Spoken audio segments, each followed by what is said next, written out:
Madilim ang kalye. Hindi dahil patay ang ilaw, kundi dahil ang mga ilaw mismo ay tila ayaw lumapit sa bahaging iyon ng lungsod.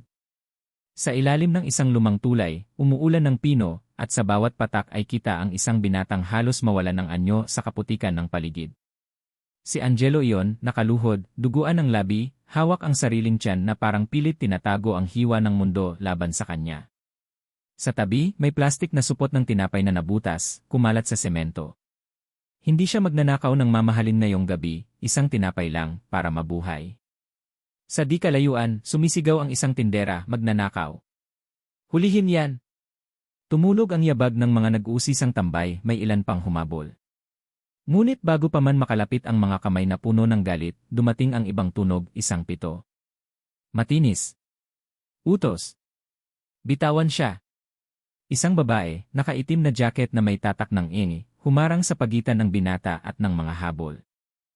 Hawak niya ang flashlight na parang sandata, tumama ang liwanag sa mukha ng mga nagbabalak manakit. Pulis ka? Magnanakaw yan, sigaw ng isa. Tama na. Ako na ang bahala. Walang alinlangan ang tono ng babae. Napayuko ang mga tao, nag-atrasan. Ang ulan, biglang naging mas malakas kaysa ingay. At sa isang iglap, silang dalawa na lang ang naiwan sa ilalim ng tulay. Dahan-dahang itinaas ng babae ang flashlight patungo sa mukha ni Angelo. Saglit siyang natigilan. Dayan, halos bulong ng binata. Ang babaeng pulis, tiningnan siya ng matalim pero may bahid ng kilala. Angelo. Sa saglit na yon, bumalik ang mga alaala, dalawang batang minsang magkahabol sa bukirin, nagtatawanan sa likod ng nyugan. Pero ngayon, ang isang batang iyon ay pulis, at ang isa, duguan, at halos gumuho sa harap niya. Walang sinabi si Dayan nang tulungan siyang tumayo. Isinukbit niya ang braso ni Angelo sa balikat niya at sabay silang naglakad palayo sa ulan. Sa bawat hakbang, ramdam ni Angelo ang bigat ng mundo, ngunit ramdam din niya ang kakaibang init ng pagkakakilanlan. Hindi sa presinto siya dinala ni Dayan. Hindi rin sa ospital. Sa halip, sa isang maliit na inuupahang apartment sa lumang gusali. Ang dingding ay manipis, amoy pintura na matagal nang natuyo, at sa kabila ng katahimikan ay may isa pang presensya. Pagbukas ng pinto, tumambad ang isang batang mga 10 taong gulang. Maputla ang balat, malalim ang mata, at nakaupo sa sahig habang nagguguhit sa papel. Ang lapis ay puro itim, at ang iginuhit niya ay mga aninong may pakpak. Siya si McCoy, pakilala ni Dayan. Kasama ko. Napatitig si Angelo. May kakaiba sa bata, parang may hangin na masyadong malamig kapag lumapit ka. Ngunit nang tumingin ito pataas, hindi siya binungaran ng pangil o dilim. Bata lang. Tahimik. Tapos biglang nagsalita, gutom ka, kuya. Sa isang sulok, may nakahandang mangkok ng lugaw. Nilapag iyon ni McCoy sa harap niya, sabay abot ng kutsara. Napalunok si Angelo. Hindi niya alam kung mas dapat siyang matakot o maawa. Pero sa unang subo ng lugaw, napagtanto niyang matagal na pala siyang hindi nakatikim ng pagkain na may init ng tahanan. Habang kumakain, umupo si Dayan sa tabi. Tahimik lang sila. Tanging tunog ng ulan at ang mahina, ngunit mabilis na lapis ni McCoy ang umaalingaw-ngaw. Hindi ka nagbago, bigla ang sabi ni Dayan, diretsong tingin kay Angelo. Palaging tumatakbo. Palaging lumalayo. Napayuko ang binata, pinisil ang kutsara. Kung alam mo lang. Tama ka. Hindi ko alam lahat. Pero alam ko kung saan ka nagsimula at kung bakit hindi ka kailanman naging malaya. Bago pa siya makasagot, tumigil sa pagguhit si McCoy. Tumingin siya kay Angelo, saka ibinalik ang papel kay Dayan. Isang imahe, isang lalaki sa ilalim ng tulay, nakaluhod, habang isang babae ang nakatayo sa harap niya, humaharang sa anino ng maraming mata. Tahimik na naaninag ni Dayan ang guhit. Laging nakikita ng bata kung sino ang nililigtas at sino ang ligtas. Naramdaman ni Angelo ang lamig na dumampi sa batok niya, hindi dahil sa ulan, kundi dahil parang may nakatingin mula sa labas ng bintana. Isang aninong mabilis dumaan, saka naglaho. Tumayo si Dayan, sinilip ang labas, at maingat na isinara ang kurtina. Hindi ka ligtas dito, Angelo, anya. At hindi rin kami. Ang mga mata ng nakaraan mo sinusundan ka. Sa unang pagkakataon, tumingin si Angelo sa bata. Si McCoy nakatitig sa kanya na parang may alam. Kung uwi ka, bulong ng bata, sasama ako. Ang sagot ni Diane, Mariin, halos parang panata, kung babalik ka sa probinsya mo doon magsisimula ang katapusan ng lahat. At sa gitna ng ulan, sa maliit na kwartong iyon, may 3 taong biglang magkakaugnay, isang pulis na sugatan ang nakaraan, isang binatang basag ang kinabukasan, at isang batang ang dugo'y kalahati ng dilim, kalahati ng liwanag. At doon, nagsimula ang kwento. Umaga. Pumasok ang liwanag ng araw sa maliliit na siwang ng lumang apartment. Hindi ito ginto at mainit tulad ng alaala ni Angelo sa probinsya. Dito, kulay abo ang sikat ng araw, parang pilit lumulusot sa usok ng syudad. Nagising si Angelo sa ingay ng maliit na kalan. Nakita niya si Diane, nakasando at pajama, nagkakape. Sa sahig, nakaupo si McCoy, kumakain ng pritong tuyo na halos hilaw pa. Tuyo agad sa umaga, biro ni Angelo, pilit na pinapawi ang kaba. Gusto niya ng hilaw, sagot ni Diane, hindi lumilingon. Napakurap si Angelo. Ang bata, walang imik, umiti lang at tumuloy sa pagkain. Bakit siya, hindi na tinuloy ni Angelo? Hindi mo kailangang maintindihan lahat ngayon, putol ni Diane, diretsong titig na parang bala. Basta tandaan mo, kung nandito ka, responsibilidad ka na rin niya. Hindi nakasagot si Angelo. Pero nang tumingin siya kay McCoy, may nakikita siyang sarili sa bata, yung titig na palaging may bantay, palaging may lihim. Pagkatapos ng agahan, naglakad silang 3 papunta sa palengke. Si Diane, nakasibilyan pero halatang pulis sa tindig. Si Angelo, nakayuko, parang hinahabol pa rin ng mga matang iniwan kagabi. Si McCoy, tahimik pero palaging nauuna ng hakbang, parang hinahatak ng hindi nakikita. Bakit mo siya inalagaan? Tanong ni Angelo, habang binabaybay nila ang kalsada. Dahil may bata pa rin kahit sa loob ng halimaw, sagot ni Diane. At dahil walang ibang gagawa. Napatigil si Angelo. Alam ba ng lahat? Hindi. At hindi kailangang malaman. Napaisip si Angelo. Sa mata ng tao, halimaw ang bata. Pero sa tabi ni Diane, may mundong hindi nakikita ng iba, isang mundo ng pagpili, hindi ng dugo. Habang bumibili sila ng gulay, biglang nagsisigawan ang mga tao. Isang matandang babae ang nagkolapse sa gitna ng kalsada, nangingisay, may dugo ang bula sa labi. Tumakbo si Diane, sinuri ang pulso. May kumagat dito kagabi, iyak ng anak ng matanda. May anino sa bubungan. Umigting ang dibdib ni Angelo. Parang bumalik ang tinig mula kagabi, hindi mo ama si Azur. Sinulyapan niya si Diane. Tahimik lang itong tumayo, pinunasan ang dugo sa labi ng matanda, saka lumingon kay Angelo. Hindi ito simpleng sakit. Gusto mong sabihin? May gumagalaw dito. Napatingin sila kay McCoy. Ang bata, nakatitig sa katawan ng matanda, parang may nararamdaman. Dahan-dahan siyang lumapit, inilapat ang maliit na kamay sa noo ng matanda. May amoy siya, bulong ng bata. Amoy yung iba. Pero hindi siya isa sa kanila, biktima siya. Napalunok si Angelo. Nakita niyang nanginginig ang mga daliri ni McCoy, pero hindi ito matras. Nagsimulang dumagsa ang tao, may sumigaw, aswang. Aswang yan! Itinuro si McCoy. Agad na hinila ni Diane ang bata papalapit sa kanya. Tigil! Bata siya, utos niya, nanginginig ang boses pero matatag ang tindig. Hindi yan bata. Tignan niyo ang mata niya. Nag-umpisa ang kaguluhan. May mga bato nang hinahawakan ang ilan. Angelo, sigaw ni Diane. Hindi nag-isip si Angelo. Hinawakan niya si McCoy, itinago sa likod niya at humarang sa harap ng mga tao. Subukan niyo muna akong daanan bago siya. Tumigil ang karamihan, natigilan. Ang tindig ni Angelo basag, sugatan, pero buo. Mabigat ang katahimikan hanggang sa dumating ang barangay tanod. Pinakalma ang lahat, pinakiusapan ng tao. Unti-unting nagkalasan ang mga tao, naiwan ang 3. Nanginginig pa rin si McCoy, mahigpit ang kapit kay Diane. Sa bahay kinagabihan, walang nagsalita habang kumakain. Ang tunog lang ng kutsara sa plato ang maririnig. Pagkatapos, lumabas si Angelo sa balkonahe, tumingin sa ilaw ng poste. May tunog ng kuliglig at sa bawat huni, may bigat ng probinsya sa alaala niya. Hindi sila titigil, sabi ni Diane mula sa likod. Wala ba talagang ligtas na lugar para sa bata? Tanong ni Angelo, nakatalikod. May isa, sagot ni Diane. Ang probinsya. Doon nagsimula lahat. Doon din matatapos. Nanlamig ang dibdib ni Angelo. Ang probinsya. Ang lugar ng pagkawala ng kanyang ina. Ang lugar ng amang hindi kailanman naging ama. Bakit ako, bulong niya? Dahil hindi ka lang anak ng nakaraan, sagot ni Diane, tumabi sa kanya. Ikaw ang dapat pumili kung saan tatapusin. Sa loob ng kwarto, si McCoy nag-iisa, muling gumuhit. Ngayon hindi na anino ang laman ng papel. Isang bahay na may bukas na pinto, at sa loob, 3 taong magkasama. Ngunit sa gilid ng papel, may nilagay siyang isa pang imahe, isang babaeng nakatayo sa dilim, walang mukha, pero may mahahabang kuko. At habang hinahaplos ng lapis ang huling linya, tumingala si McCoy at bumulong, hindi sa kanila, kundi sa sarili, paparating na siya. Gabi. Bumabalot ang ulap sa buwan, parang sinasadyang itago ang liwanag. Sa lumang apartment, nakahiga si Angelo, ngunit hindi mapakali.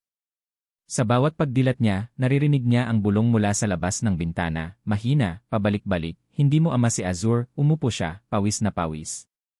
Hindi na niya alam kung guni-guni o totoo. Kaya nagpa siya siyang lumabas, tahimik, para maglakad sa kalsada at huminga. Sa kanto may tindahang bukas pa. Doon niya nakita ang isang matandang lalaki na kilala niya, kahit sa anyo lang, Tatay Tiago, dating kapitan sa kanilang probinsya. May hawak itong bote ng serbesa, nakaupo sa bangketa. Kap, mahina niyang bati. Tumingala ang matanda, nagulat, pero ngumiti ng may lungkot. Akala ko'y hindi ka nababalik dito, Angelo. Hindi rin po ako sigurado, sagot niya, umupo sa tabi. Tahimik muna. Tanging tunog ng kuliglig at kalansing ng bote ang naririnig. Hanggang sa bumulong ang matanda, alam mo bang hindi ikaw anak ni Azur? Para bang binuhusan ng yelo si Angelo. Naririnig ko na yan, pero bakit lahat ng tao alam maliban sa akin? Tumitig si Tiago sa malayo, parang hinahabol ang alaala. Dahil ang lihim, minsan, mas madali kaysa katotohanan. Pero panahon na. At doon, inilahad ng matanda ang hindi pa naririnig ni Angelo, noong kabataan ng kanyang ina na si Melda, minahal niya si Tiago. Ngunit dahil sa kasunduan at utang ng pamilya, napilitan siyang ipakasal kay Azur, isang lalaking baog, marahas, at may kasakiman. Upang takpan ang hiya, si Melda at Tiago ay nagtagpo sa lihim. Doon ipinanganak si Angelo. Kung gayon namutawi sa bibig ng binata, nanginginig, kaya ba nawala si mama? Tumango si Tiago, luhaan. Dahil si Azur, sa galit at hiya, ibinenta ang sarili niyang buntis na asawa kay Aling Isabel. Parang gumuho ang mundo ni Angelo. Ang lahat ng tanong niya mula pagkabata, nasaan ang nanay ko, bakit malupit si Azur, bakit ako parang wala, biglang nagkaroon ng isang sagot na mas masakit kaysa sugat. Tumayo siya, nanginginig ang katawan. Kung siya ang dahilan, kung siya ang nagpakuha kay Mama, Angelo, pigil ng matanda, hindi lang siya ang dahilan. Si Isabel ang halimaw. Pero tandaan mo, may dugo ng ina mo sayo. Huwag mong hayaan na ang galit ang magmana. Biglang pumutok ang ilaw sa poste. Umalinggaw ang sigaw mula sa malapit na eskinita. Tumakbo si Angelo at Tiago, doon nila nakita si Diane na nakikipagbuno, dalawang nilalang na nakayuko, may pakpak na maitim, humaharang sa kanya. Diane, sigaw ni Angelo. Dalhin niyo si McCoy. Ako na dito, sagot ng babae habang pinapaputukan ang nilalang ng bala na may asin. Kumislot ang isa, umatungal, pero hindi bumagsak. Mula sa likod, si McCoy sumulpot, hawak ang maliit na boteng langis na parang agimat. Tinapon niya ito sa nilalang. Nang dumikit ang langis, parang sinunog ng apoy, sumigaw ito at naglaho. Tahimik ang sumunod na segundo. Si Diane, hinal na hinal, nakatingin kay McCoy. Paano mo alam yan? May iniwan si Mama, sagot ng bata, nakatitig kay Angelo. Sa akin para sa inyo. Nagulat si Angelo. Anong Mama? Si Melda, bulong ni McCoy. Nararamdaman ko siya. Hindi siya patay. Nasa dilim siya. Hawak pa rin siya ni Isabel. Nanginginig ang boses ni Angelo. Hindi niya alam kung dapat siyang umiyak o sumigaw. Pero isang bagay ang malinaw, hindi pa tapos ang kwento ng kanyang ina. Tumitig si Diane sa kanya. Kung totoo ang sinasabi ng bata, kailangan nating bumalik sa probinsya. Doon tayo magsisimula. Umiling si Angelo, nangingilid ang luha.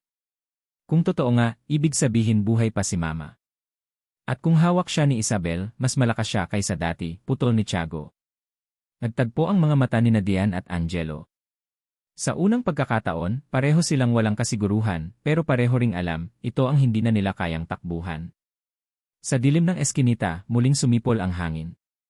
Tila may tinig na bumubulong mula sa malayo, magkikita rin tayo, anak ni Melda, at doon, nagsimula ang panginginig ng lupa, hudyat na hindi lamang tao ang nagbabantay sa kanila ngayong gabi. Hating gabi. Sa lumang bahay na pansamantalang tinutuluyan nila sa baryo, halos walang nakatulog.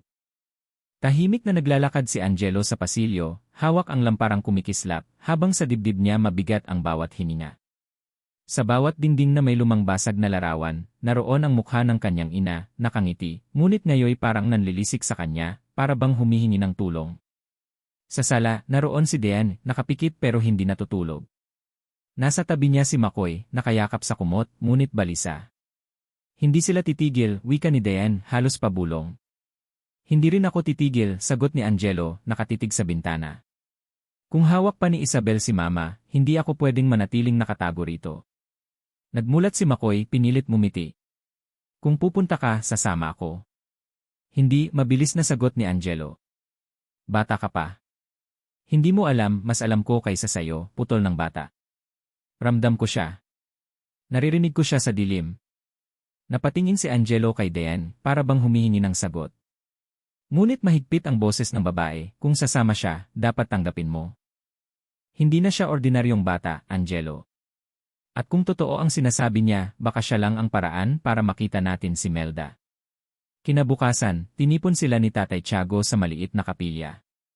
Puno ang upuan ng mga kapitbahay, mga tao na kagabi lang, halos batuhin si Makoy. Ang ilan, nakayuko.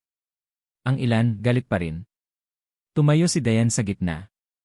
Mga kababayan, kailangan niyong marinig to, ang mga aswang na dumadapo sa bubungan natin, hindi katang isip. Isa sa kanila ang matagal nang nagpapahirap dito, si Aling Isabel. Siya ang nasa likod ng pagkawala ng mga mahal sa atin. Kumalat ang bulungan. May isang matandang babae ang tumayo, nanginginig ang kamay. Siya ang kumuha sa anak ko, totoo ba? Sagot ni Dayan. At hindi lang siya. Marami pa siyang pinatay, kinuha at kinulam. Pero oras na para wakasan ito. Tumindig si Angelo, at kahit nanginginig ang boses, nagsalita, ako si Angelo, anak ni Melda. At alam kong hawak pa ni Isabel ang nanay ko. Kung hindi natin haharapin siya ngayon, may susunod na mawawala at baka kayo na yon. Tahimik. Hanggang sa isang bata ang biglang tumakbo palapit kay Makoy at itinuro siya. Pero kuya, hindi ba aswang ka rin? Napatigil ang lahat. Nakayuko si Makoy, halos umiyak. Lumapit si Angelo, lumuhod sa tabi ng bata at nagsalita ng malakas para sa lahat, iba siya.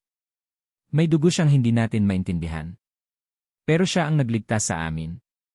Siya ang tumulong kay Dean laban sa mga halimaw. Kung tatawagin niyo siyang aswang, tatawagin ko siyang kapatid. Nag-igting ang katahimikan. Sa dulo ng kapilya, may isang lalaki ang nagsalita, kung kaya niyang pumili, bakit hindi natin siya bigyan ng pagkakataon?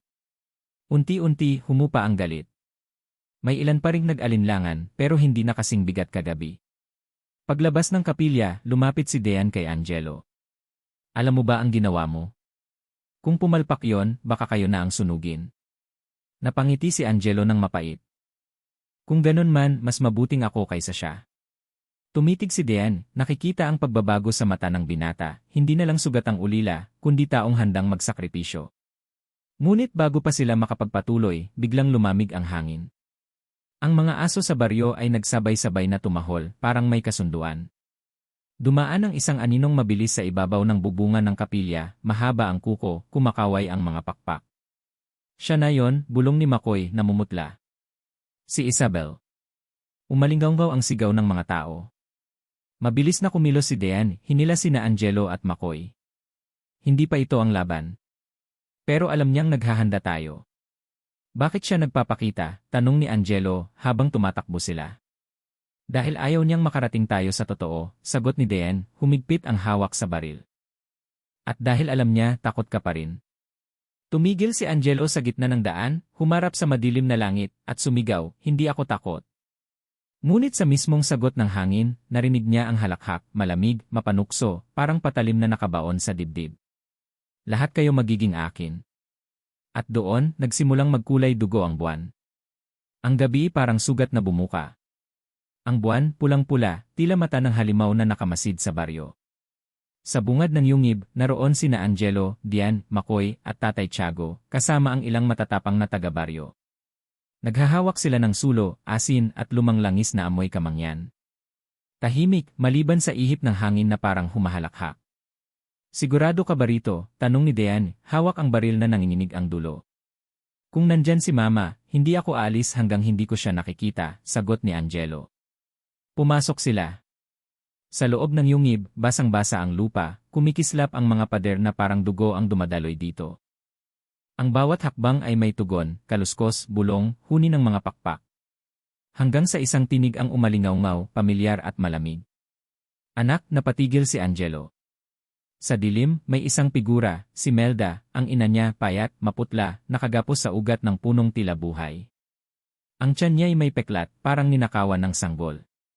Ang mga mata, kalahating buhay, kalahating wala. Nanginginig ang tinig ni Angelo. Tumakbo siya palapit, ngunit biglang lumitaw si Aling Isabel mula sa anino, mahaba ang kuko, balat na parang abo, mata na kumikislap sa pula. Hindi mo siya anak, Melda, bulong ni Isabel. Akin siya. Matagal na. Humakbang si Dian, itinutok ang baril.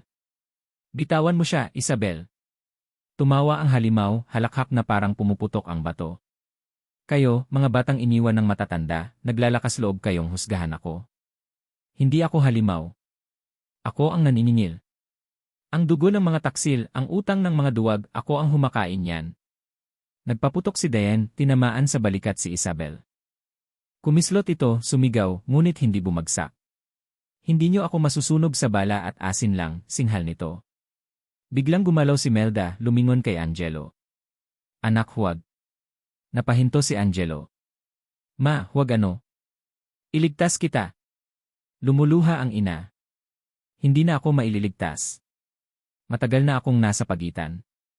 Ang katawan ko, hawak niya. Pero ang puso ko, nasayo.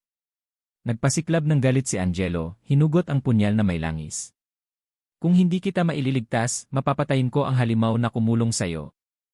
Sumugod si Isabel, humampas ang kuko, muntik tamaan si Angelo. Hinarang ni Dian, tinamaan sa braso, ngunit hindi bumitiw sa baril. Pumutok ulit. Si Makoy naman, humakbang, hawak ang maliit na bote ng langis. Tumitig kay Isabel, nanginginig pero matatag. Hindi ako katulad mo, sigaw niya. Tinapon niya ang langis sa mukha nito. Sumiklab ang apoy, parang mismong balat ay sinindihan. Sigaw ng halimaw ang umalingaw-ngaw.